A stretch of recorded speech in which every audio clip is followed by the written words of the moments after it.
Well, there's a quote in your book that I want to read because I feel like it sort of encapsulates a lot of what we've been talking about. So I want to read it. It says, the key point, it's me talking, but and then you. The key point to your book is the lesson that you have the power to create or reshape the landscape of your relationship any way you desire, simply by creating a change in yourself first. Mm-hmm. And I have to say that is a very powerful statement. And I want you to go back and re-explain that, just so that when everyone walks away from this podcast, we know what we can control and what's possible. Right. All right. I'll tell you a story to show you the point.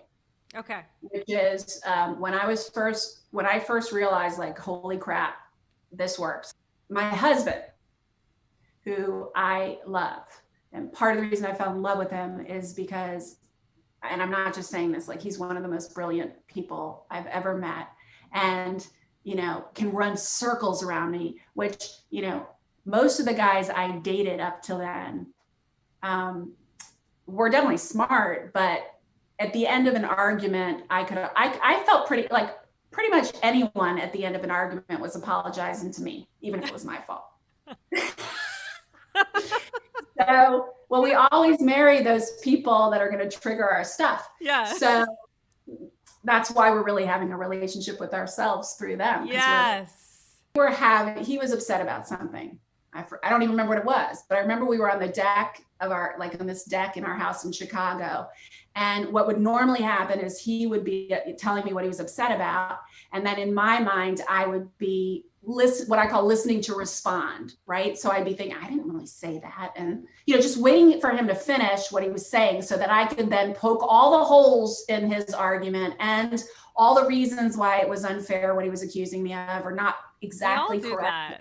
Yeah. Okay. Well, so instead of doing that, because I'd been in this, I started to notice I was doing that. Meanwhile, I've been doing a lot of this practice. And so I was aware, and I said, okay, what would happen if I move into this like zone that I now call, you know, the home frequency zone? Like what if I just tried with him what I do with my kids? And I thought to myself, all right, well, what I'm clear on, and he's still, you know, telling me all the things wrong with what I did or said or whatever. And I'm thinking to myself, okay, I love this guy. And whatever's going on right now is a blip in the screen of the whole movie of our relationship. And I know how to move myself into the feelings of love I have for him.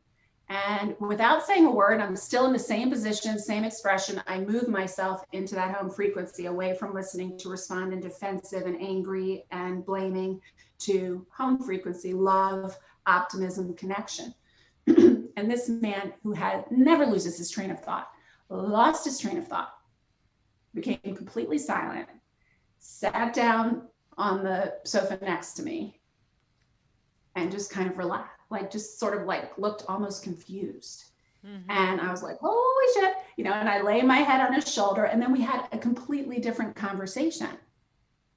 And that's because he could feel your energy shift. He didn't even know what he was feeling. Mm-hmm. That's what's so cool about it, is that, and what was cool for me is that I can't manipulate this guy to save my life, but I can now get him to do just anything. So now you're a Jedi. Energetics. And I can change his mood and everyone's mood in the house by just making them all match me. And I don't say a word.